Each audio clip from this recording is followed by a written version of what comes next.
you see what I see?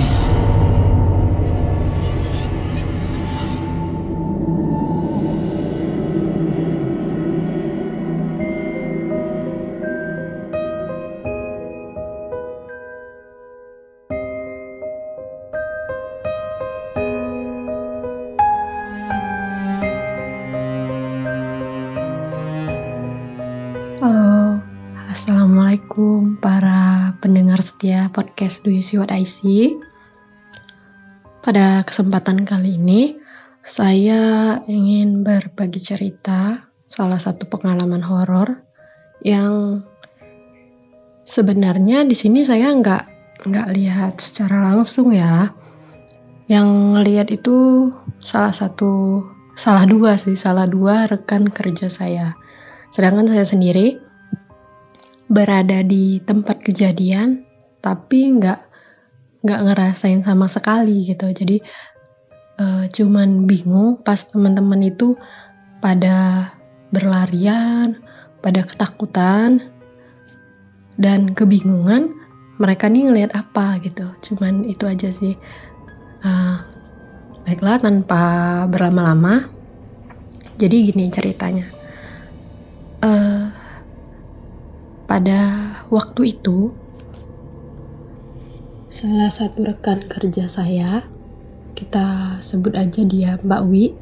Mbak Wi ini mungkin lebih tua 5 tahun lah dari saya ya. Jadi Mbak Wi ini pada hari itu ulang tahun. Jadi kita semua yang di kantor itu ngebujukin lah Mbak Wi buat ngajakin kita makan-makan. Ya biasalah ya, kalau ada yang ulang tahun itu pasti minta traktiran. Mau makan gratisan lah pokoknya ya. Setelah kita bujuk-bujuk, akhirnya Mbak Wi ini bilang, oke, nanti sepulang kerja kita makan pempek di salah satu warung pempek yang lumayan terkenal di kota kita. Singkat cerita, kita selesai kerjanya itu sekitar pukul 4:30. Jadi yang kerja di kantor ini itu saya, Mbak Wi, ada lagi namanya itu Mbak Dini dan suaminya. Jadi kantor kita ini bukan kantor yang melarang pasangan suami istri bekerja di satu perusahaan ya. Jadi nggak menerapkan larangan suami istri bekerja di tempat yang sama. Lalu ada Yuli dan ada lagi Edwin dan Wuchan. Wuchan ini sebenarnya namanya itu Wulan, karena dia suka ke Jepang-Jepangan, dia minta panggil Wuchan gitu. Singkat cerita, akhirnya setelah kita siap-siap, kita berangkatlah tuh menuju ke warung pempek itu yang berada di pinggiran kota lah ya. Jadi tempatnya itu udah mau keluar dari kota gitu, pokoknya di pinggiran lah. Jadi kalau dari tempat kita kerja itu dia ke timur, sedangkan tempat arah kita pulang itu ke barat gitu. Jadi tempat kerja kita ini di tengah-tengah. Pada waktu itu saya boncengan sama Edwin, Yuli sama Wuchan, Mbak Wi dia dijemput suaminya Mas Apri, dan Mbak Dini tentu aja sama suaminya ya, namanya Kak Hendrik. Jadi kita pergi bareng-barengan tuh ya. Awalnya sebenarnya kita itu mau pilih salah satu warung pempek yang ada di tengah kota yang lumayan dekat ke tempat kita pulang. Tapi ternyata di sana tutup. Akhirnya kita pilihlah yang di ujung tadi, yang udah di pinggiran kota itu. Udah sampai sana mungkin sekitar jam 5-an kita nyampe sana, pesen, makan, terus sambil cerita-cerita. Nah, si Wuchan ini itu baru aja ngambil rumah KPR di sebuah perumahan yang developernya itu kerjasama sama tempat kita kerja. Jadi dia ambil rumah di sana, Dan kebetulan juga perumahan itu baru banget dibuka. Bisa dibilang sih Wuchan ini mungkin konsumen pertama ya. Nah, Mbak Wi yang udah berkeluarga ini, udah punya suami, ya mungkin ada keinginan lah ya buat ambil rumah gitu. Akhirnya dia nanya-nanya ke si Wuchan, gimana bangunannya gitu kan, bahannya, lokasinya. Dan setelah cerita-cerita itu, Mbak Wi ini pingin lihat lokasinya, lokasi perumahan itu.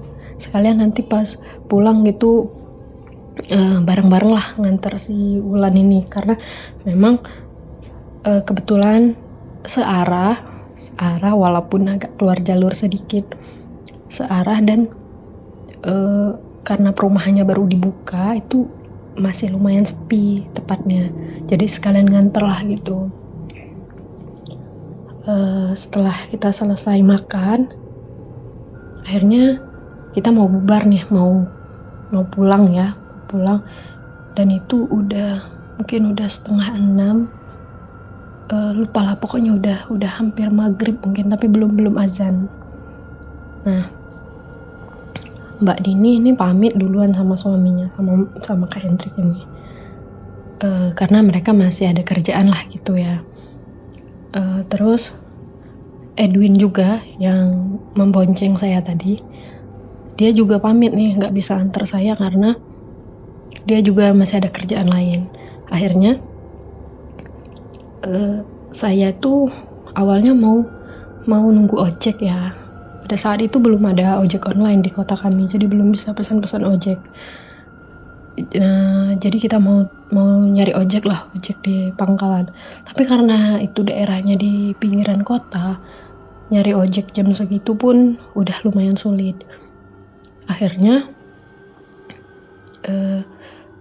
Yuli ini nawarin, gimana kalau kita bonceng 3 aja gitu. Saya, Wuchan dan dia. Tapi ini jangan ditiru ya teman-teman, ini sebenarnya bahaya ya, cuman karena pada saat itu darurat, jadi mau nggak mau ya saya terima, karena takutnya nanti kalau saya nunggu di sana kemalaman ya bahaya juga, tetap sama gitu kan. Akhirnya tuh kita bonceng 3, dan Mbak Wi ini sama Mas Apri itu di belakang, mengiringin kita dari belakang. Jadi kita jalan, dan itu lumayan jauh sih, sekitar mungkin 30 menitan tuh baru masuk ke daerah perumahan si Wuchan ini. Daerah perumahannya itu sendiri saya gambarin. Jadi dari jalan utama kota itu kita masuk lagi ke jalan kecil ya. Masuk ke jalan kecil, ngelewatin sungai, ada jembatannya, lalu masuk ke daerah-daerah yang masih sepi ya. Di kiri kanannya itu masih hutan, kebun karet. Ada sih rumah-rumah warga tapi nggak begitu rame. Lalu dari jalan itu nanti kita belok lagi ke kiri, ke jalan masuk perumahannya. Di sana udah ada rumah juga sih, tapi beberapa rumah itu masih dalam tahap pembangunan, dan ada rumah juga yang kosong karena ya namanya jalannya baru dibuka kan. Lalu masuklah ke daerah perumahan si Wuchan ini.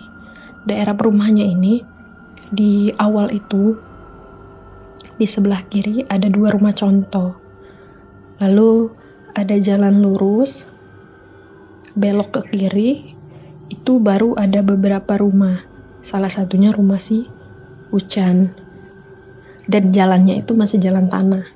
Selain dari di sana itu cuman tanah lapang yang udah dibuka lah ya. Jadi mungkin sistemnya di sana itu, di perumahan itu kita pesan dulu baru dibangun gitu. Nah, rumah Wuchan kan ke sebelah kiri ya. Di sebelah kanannya itu, di bagian depan itu berbatasan sama tempat pemakaman umum. Lalu di sebelah kiri yang di arah rumah Wuchan itu berbatasan dengan hutan dan kebun karet. Jadi lokasinya tuh masih sepi banget.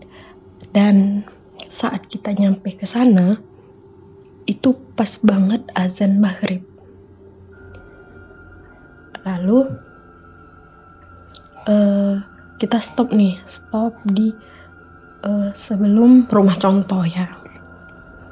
Jadi di dekat rumah contoh itu jalan yang dicor itu habis aja. Selebihnya kan itu jalan tanah. Dan pada saat itu musim hujan, jadi jalannya lumayan becek. Saya, Hujan, itu turun. Sedangkan Yuli dan Mas Apri itu mereka tetap di atas motor. Dan Mbak Wi juga turun. Mbak Wi ini turun rumah contoh ini ya. Akhirnya kita ngantar si Ulan dulu nih. Ulan ini Hujan ini dia nggak lewat jalan utama, jadi dia motong jalan lewat belakang rumah contoh ini. Jadi ngambil garis miring gitu ya ke rumahnya. Dan pada saat itu listrik itu belum masuk ke perumahan itu. Jadi si Hujan sendiri rumahnya itu listriknya itu masih nyambung ke rumah warga yang terdekat. Jadi pada saat itu kondisi jalannya gelap. Udah gelap-gelap maghrib itu ya. Jadi kita nganter si Hujan gitu. Nah sebelum nganter ini Mbak Wi ini lihat dulu kan rumah contohnya nggak dikunci. Jadi salah satu rumah contoh itu udah jadi, udah kayak rumah yang siap huni, udah ada pintu, udah ada barang di dalamnya. Yang satu lagi itu belum begitu selesai, pintunya belum dipasang, jadi kita bisa masuk. Kami masuk lah bertiga ke sana kan, masuk lihat-lihat, udah selesai. Si Hujan nih pamit, Mbak aku pulang ya gitu katanya. Mbak sama Pai aja lihat-lihat gitu, lihat-lihat kondisi rumahnya. Oh nggak apa-apa Chan, ya silakan aja gitu katanya kan. Mbak masih pengen lihat-lihat dulu. Jadi si Hujan akhirnya ke belakang rumah, dia jalan. Nah, tinggallah saya berdua di situ sama Mbak Wi. Mbak Wi ini masih celingak-celinguk lihat-lihat ke atas bangunan gitu kan. Tiba-tiba Mbak Wi ini kaget gitu. Astagfirullahaladzim katanya kan. Saya ikutan kaget dong. Karena kan kenapa nih tiba-tiba Mbak Wi astagfirullahaladzim, dan nadanya tuh lumayan kayak orang kaget gitu loh. Astagfirullahaladzim. Saya otomatis kan, kenapa Mbak? Dia geleng-geleng, Mbak Wi cuma geleng-geleng, tapi di sana mukanya itu udah pucat banget. Nah, Mbak Wi ini ya orangnya itu putih, tipikal orang yang kulitnya itu putih merah. Jadi kalau dia pucat, ya bayangin aja lah orang putih mukanya pucat. Jadi di sana matanya udah melotot, dia pucat sambil bilang, ayo kita keluar. Nah begitu kami keluar, itu terdengar suara, nggak tahu suara apa, mungkin burung ya.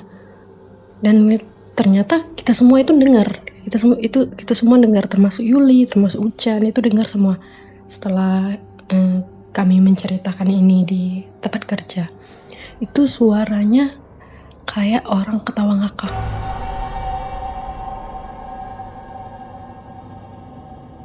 Dan mirip suara cewek.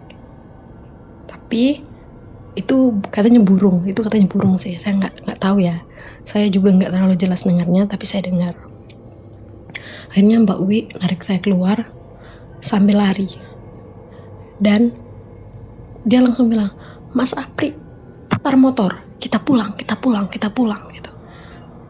Nah, Mas Apri sama Yuli ini nggak tahu mungkin spontan atau gimana, mereka langsung putar motor dan ngelajuin motornya itu ke depan. Jadi kita berdua ini, saya dan Mbak Wi ini ngejar sampai lari-lari kecil lah ya. Dan akhirnya sampai ke tikungan kan, jadi ada tikungan di sebelah rumah yang baru dibangun itu. Mereka berhenti berdua. Saya masih nanya, Mbak Wi kenapa? Mbak Wi ada apa? Mbak Wi cuman geleng-geleng, dia naik ke motor Mas Apri. Dan Mas Apri ini malah nanya Yuli, Yuli kamu nggak apa-apa gitu. Padahal istrinya ini udah pucet loh. Nah, di situ saya jadi timbul pertanyaan, loh kok Mas Apri malah nanyain Yuli kan? Si Yuli ngejawab, nggak apa-apa Mas, nggak apa-apa. Saya oke gitu katanya.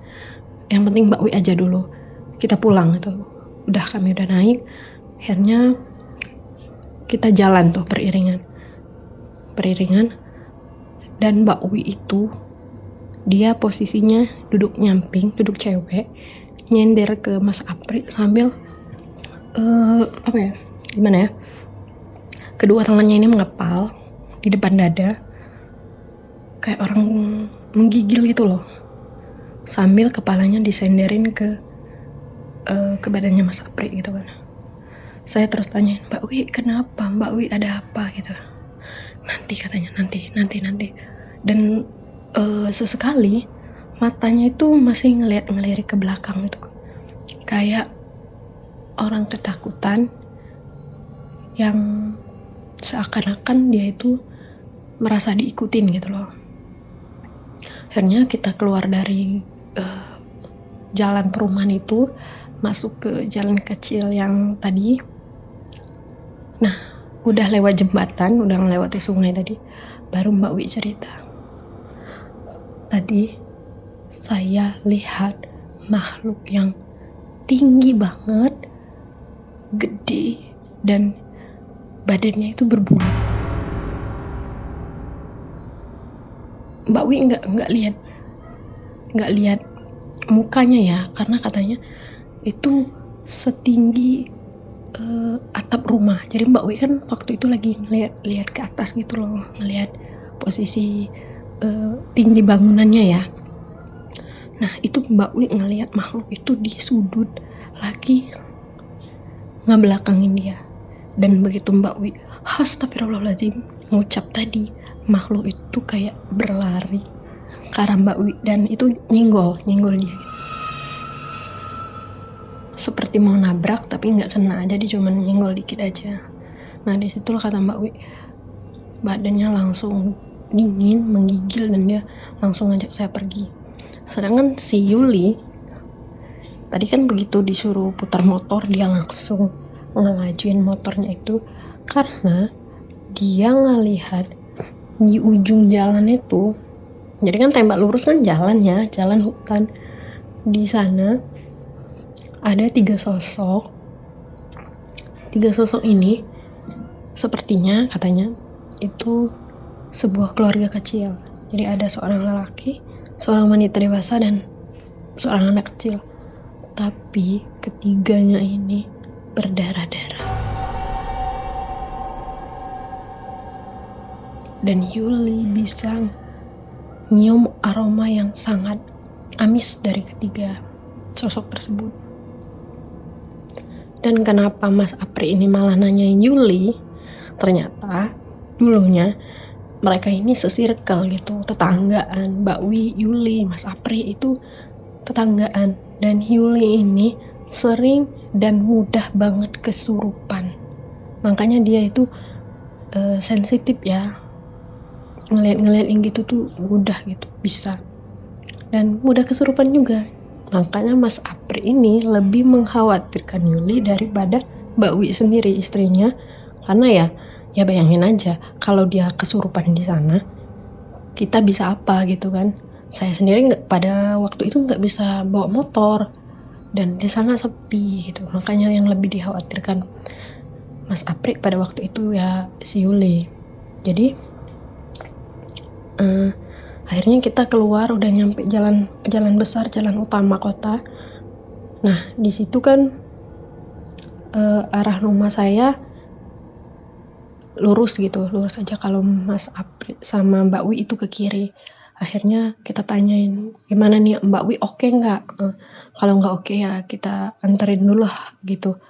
Tapi Mas Apri bilang nggak usah lah, kalian pulang aja, karena nanti setelah nganter saya, Yuli itu masih jauh gitu perjalanannya kan, masih ya ke arah Mbak Wi tadi rumahnya, karena mereka tetanggaan.